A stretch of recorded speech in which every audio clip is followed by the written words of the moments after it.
Welcome to Staffing Stories, hosted by Andy Moss. Andy has been in the staffing industry for over 25 years, first as a recruiter, then eventually an account manager and business owner. This is the podcast where we sit down with fellow staffing owners to get the real stories of the successes, the failures, and the lessons learned along the way.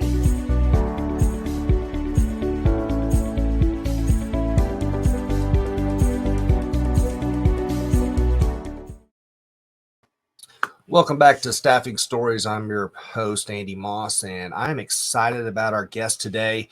We're kicking off 2023 with a bang with the guests we've had over the last couple of weeks, and Casey Jacox was introduced to me.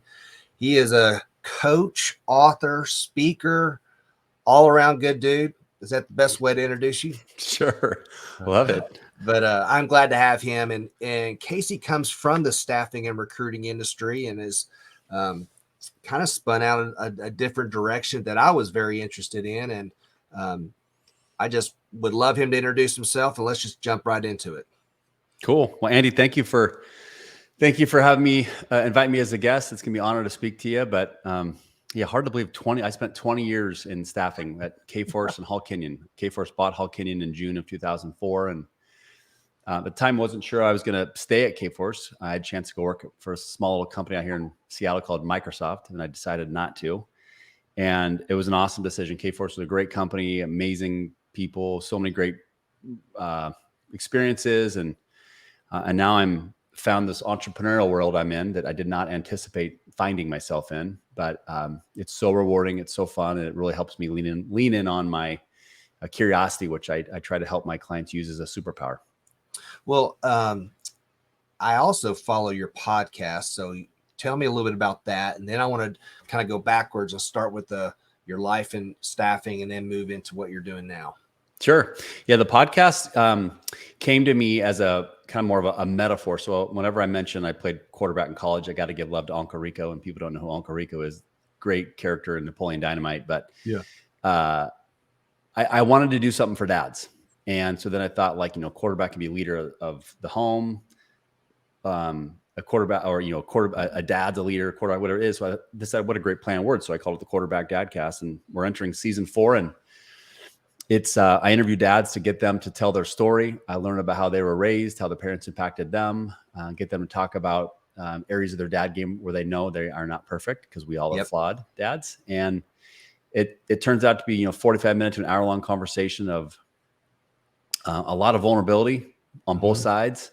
And what I did not realize when I started my coaching business post the book was that the podcast would play into helping my clients. And so for example, it's been fun interviewing dads who are executives at companies to then I'll get them to tell stories maybe they didn't plan on telling. Yep. And then the employees get to see a side of them that they didn't anticipate knowing. And it brings actually a better connection inside of these organizations. So that's been really fun. And I'm following yours, and I learned how you ask questions and stuff. And I'm very excited to be able to flip it over on you and ask you questions, because that's the lean I'm trying to figure out is what drives these executives. I want my podcast to help find some nuggets in it. So let's go back a little bit. And how did you get into this staffing world? You're like me. You've, obviously lost a couple of follicles over the years because of it. So I'm sure there's some good and bad we can kind of discuss. Yeah. So how I got into staffing is a question. Yeah. Did you come out of college into it, or someone recruit you in, or? Yeah. So I was working for a company called Barcodes West. It was a labeling company. I called them stickers. And my boss no, they're labels. I'm like, no, they're stickers. Which I was a 22-year-old, 23-year-old, seller, pounding the phone, made tons of phone calls a day. But yet no one could really explain to me the commission plan. I feel like you had to take pi times square root of 6, multiply by, the length of, I'm like, no one could explain to me. And I knew I was selling stuff. I just couldn't get it to. And I remember going to my first boss and I said, hey, he goes, what are your goals as you enter your second year? I said, well, I want to double my salary and I want to be in front of the customer. And his response was, Casey, those are way too aggressive goals for someone your age. Let me know. Let's rethink those. And right then I knew it was not the right spot for me. Fast forward to a friend, I guess rewind to a buddy named Kelly Hansen, who's still at K-Force today. He kept telling me, he's like, I think you'd be good at this. And I'm like, what is it? Like there's contractors and staffing. And I'm like, I don't understand what the hell you're talking about. It didn't even make sense. And then I interviewed 9 times later, and they told me at Hall Canyon, they're like, I don't know if you're the right fit. And then all of a sudden my competitive genes took over. I'm like, no, I can do this. I don't know what it is, but I know I can do it. And they offered me a contract sales job. Yes, you heard that right. An hourly contract sales job with benefits. So I left a full-time company, which was so dumb. As I look back now, who hires a contract salesperson? I could have been canned immediately. And, shout out to Lisa Crawford and Angela Ronica. They gave me a chance. And they said, hey, you'd probably take about 6 months before we decide if you're a full-time employee. And 3 months later, I was converted. And I came in hungry. I came in competitive. I came in ready to just super green, super hungry to learn, but ready to compete. Yeah. And that's hard to believe. That was a long time ago, but I can still remember. I know you're old enough to understand this too. Like the classifieds. Some of our, I don't know if our audience knows those are. Sundays, I would look at classified ads every Sunday for 2 hours and highlight which companies are hiring. And then I would figure out ways to call and introduce myself them the following week. And I remember doing that like daily. And it was the easy way to do it, but it was leads, and it allowed me to kind of get hungry. And I would do classifieds, but I only got Sunday paper, and that's where all the classifieds were. So I would literally, that was, being in the 20s and getting the paper, that, that's just part of it. But so fast forward, you're in staffing and recruiting, you've worked your way up. You're an athlete. Where did this industry it's just chock full of athletes, and I love the mentality of it. What do you like about that? Like where do you see the athlete in this, and why is it so prevalent?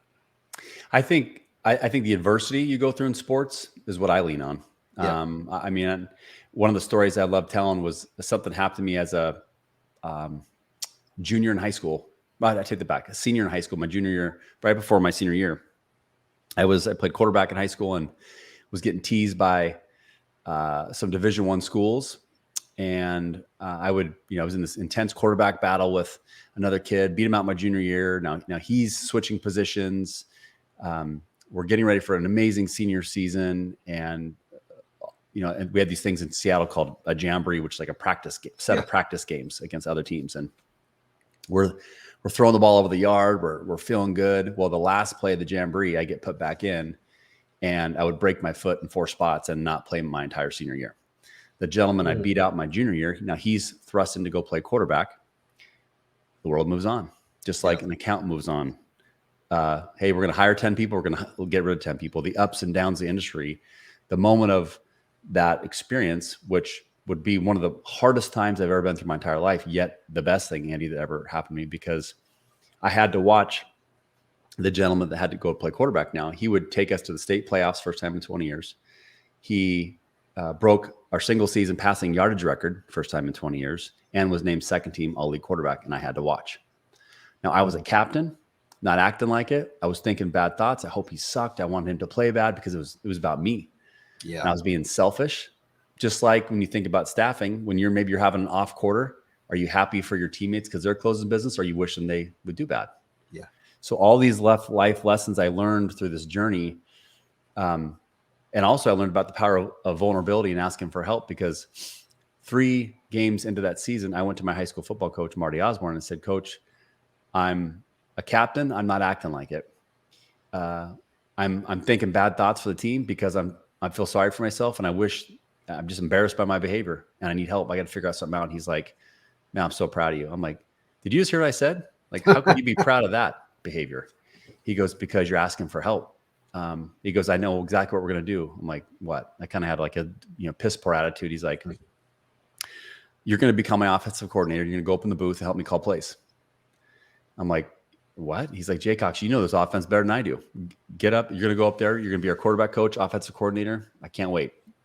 And when he said it, Andy, is like a vacuum sucked all the energy out of me. And I was ready to go. And I had all of a sudden clarity, purpose. I was belonging to a team. I mean, all things that we as leaders need to be thinking about, whether it's a quarterback, as I think about the quarterback recruiter relationship, well, a quarterback can't throw the ball to myself. Quarterback can't block for myself. I need my linemen. I need receivers running routes, just like I need recruiters finding talent. I need leaders, leading. I need ops people clearing obstacles. I need AP making sure invoices are paid on time. Yeah. All these things, so that the quarterback mentality, maybe long-winded answer, all tied up together, it completely shaped who I am and completely prepared me for, an industry that's difficult because there's only thing we have control over is really our attitude and our effort. We don't control people.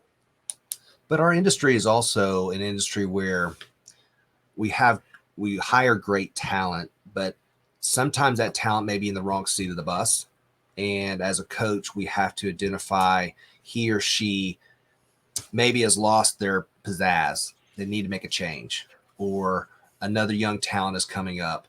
I know some sales reps that have been in a territory for long, like, oh, we can't get in that. Just putting a new face in front of them can change everything. But you got to grab that person that's been there for a while and say, hey, I need you to do this. Take on missions. I call it in my business is you got a new mission. This is what it is. But it's tough as owner to be able to recognize it. One, B, switch it and not be afraid to do it. Yeah. As you said that, you made me think of, I think as leaders, when leaders can really embrace curiosity. Yeah. And I call this as a kind of sarcasm, but I mean it wholeheartedly, to not have smartest in the room syndrome. So sometimes we like to tell. And whether it's, hey, I needed, or before we make that decision to get him in the right territory or wrong territory, whatever it may be. Yeah. Have we leaned in on curiosity and used like questions to kind of find, because sometimes people are just stuck in their own way without even knowing it. Absolutely. And you got to be humble. Like, we get real possessive. That's mine. And it's ours. First of all,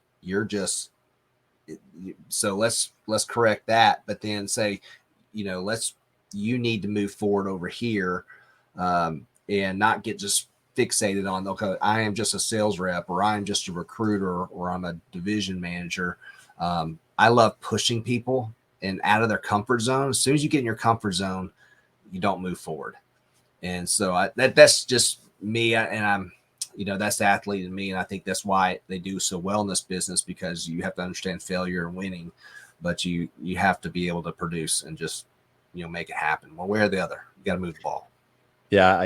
That spoke to me, Andy. I have a phrase or a mantra I talk to my clients about. I say, you either can be comfortable on the sidelines or uncomfortable in the game.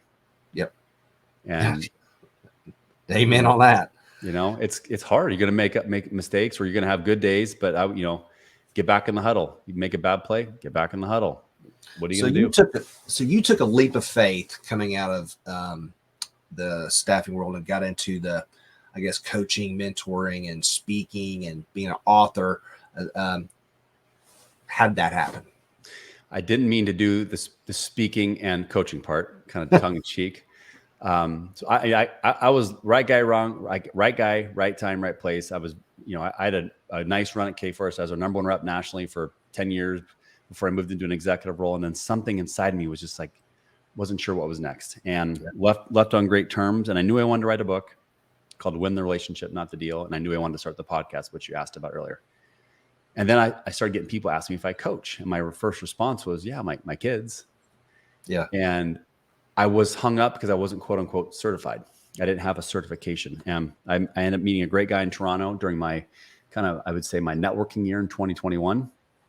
And I asked him for advice. And I said, what do you think I should do? I keep getting these people asking me if I coach, but I'm not certified. He's like, he looks down, he goes, can I be honest with you? I said, sure. He's like, no, Casey, I'm gonna be really, really honest with you. You might not like it. I said, no, I can take it. Been in boardrooms, I've been in big deals, bad deals, all this stuff. He goes, great. I want you to get out of my bleep and bleep face and stop wasting my bleep and bleep time.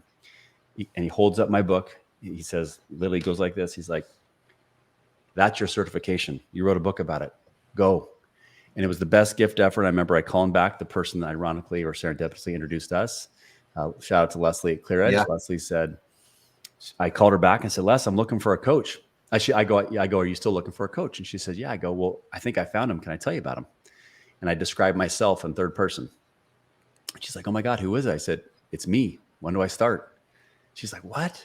I just literally said, just please bet on me. Give me a chance. I think I can do this. Yeah. And shout out to her. That's what really started the first domino. And since then, every client I've worked with has been through personal referral, either former executives I've worked with or referrals of people. And it is so fun because the coaching I do, I'm actually helping people. They're coaching themselves. Yep. My job is I focus on asking really good questions. I make them think. I push them outside their comfort zone, like what you talked about earlier. Mm-hmm. And I just help remind them things they told me were important to them themselves. So when you talk to these executives,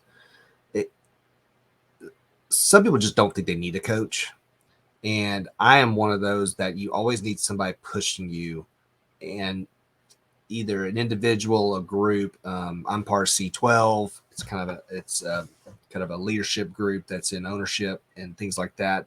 But I believe in it wholeheartedly. But what do you tell an executive if they don't have a coach? Why? Well, I just hired my first coach, if that helps answer your question too, and I love telling people that, specifically the people I'm coaching, because like, listen, coach has a coach. So we all can be coached. I totally agree with what you said. Sometimes like hiring a coach just to hire a coach, sometimes I don't, but I think if you can start with self-awareness and understand, because we all got strengths and weaknesses, we all are flawed humans. Something is not great. So if that's important to you and you think like that skill can make you a better leader for the company, why wouldn't you do it? Yeah, absolutely. Growth is an addicting thing. I don't care who you are. Once you grow and go through something tough and get better, get through it, it's an amazing feeling. Just like the days we don't want to work out, we go work out. That you set a goal, you go achieve it, boom. And so I think coaching is super important. Again, this is an industry I didn't anticipate getting into, but when you have stories of real world experience that you're not making this up, I believe it's super impactful, because complacency could be a silent killer without knowing you're getting complacent. We all struggle too. I mean, we all struggle. I mean, there's not anybody out there that's it's rainbows and clouds every day. Right. We all got gaps. And we all get better. And that's being humble and being able to, Peyton Manning, great quarterback, but he still has a quarterback coach when he was playing. I mean, he can throw the ball a little bit better. He can scramble a little bit better. His footwork could be better. And I think we all could focus on that.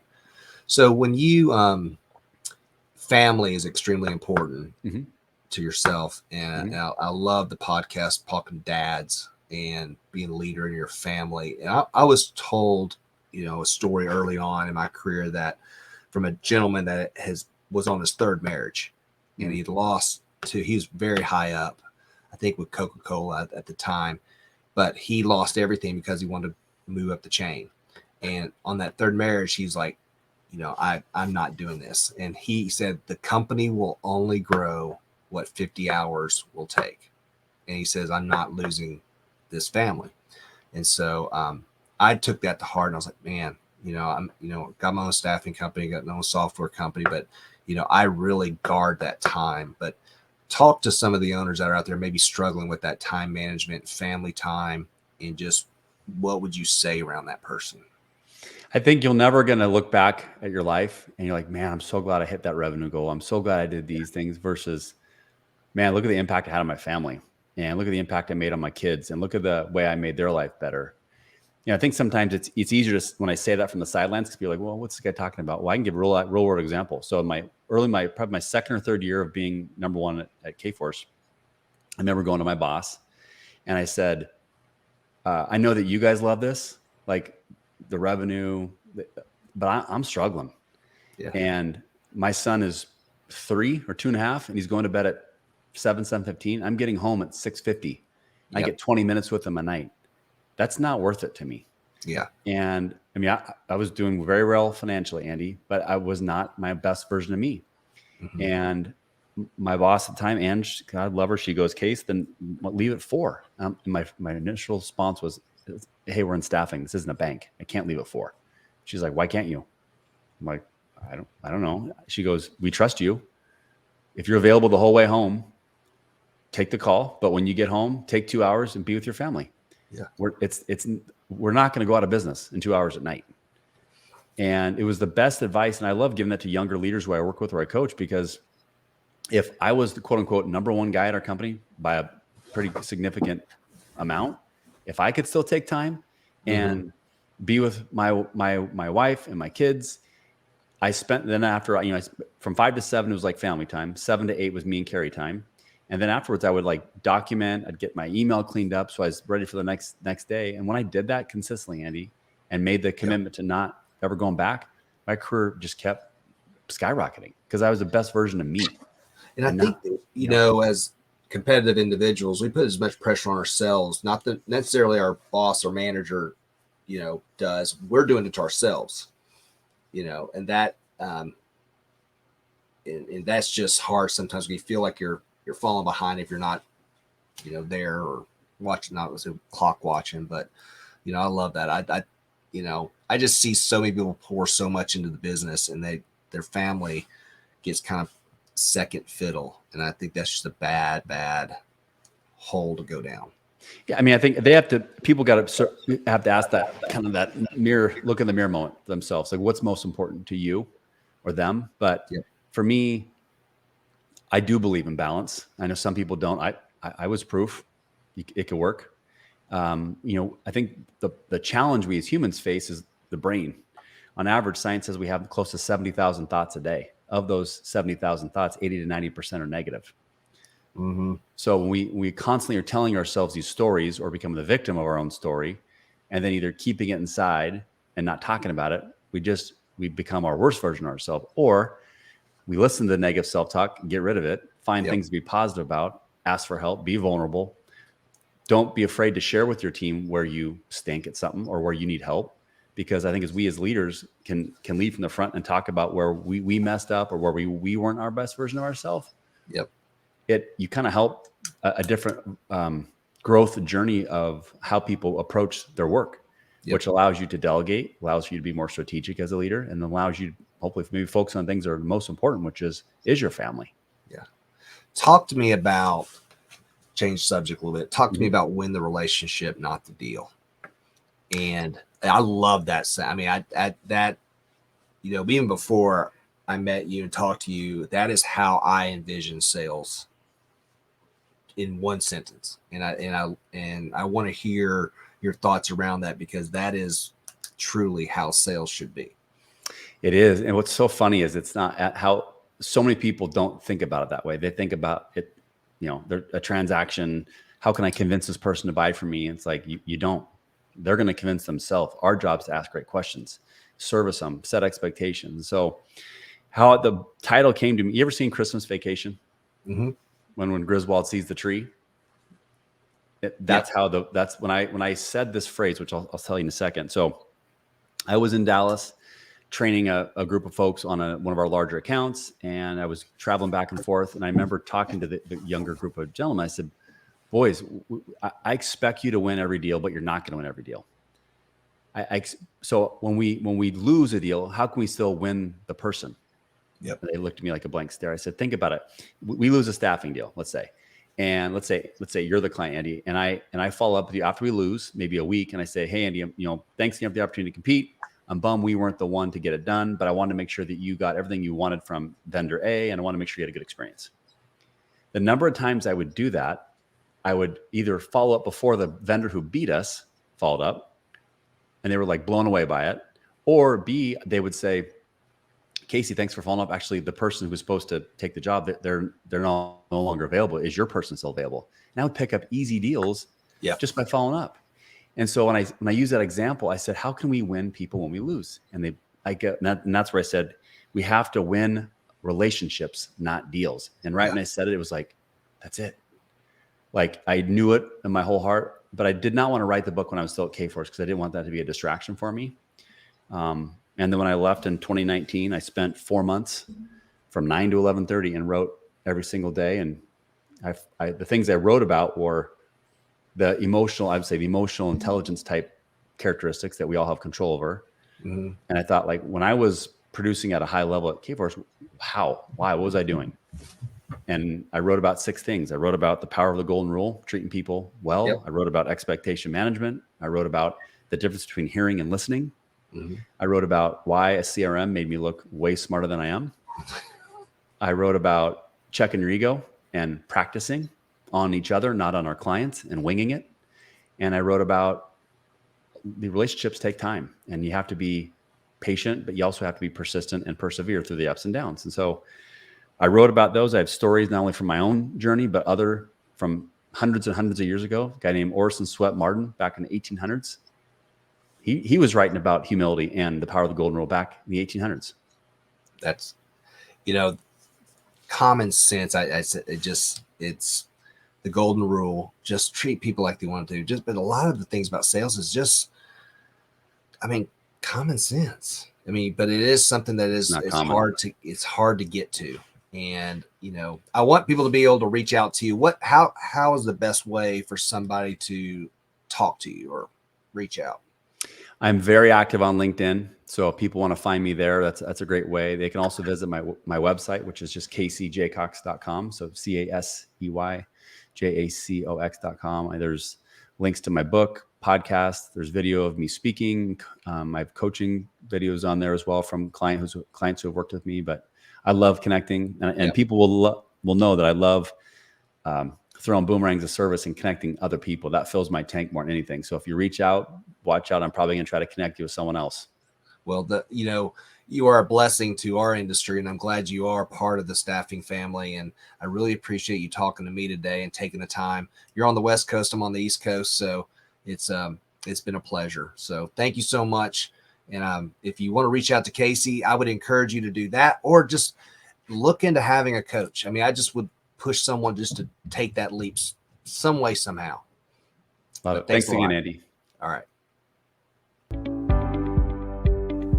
The Staffing Stories podcast is brought to you by 3DIQ, founded by recruiters for recruiters. 3DIQ's industry-leading product suite complements your submission process in Bullhorn from start to finish and helps you deliver a cutting-edge customer experience. Triple your placements with our powerful resume submission platform, candidate marketing, and client portal. Visit 3diq.com/stories to learn more.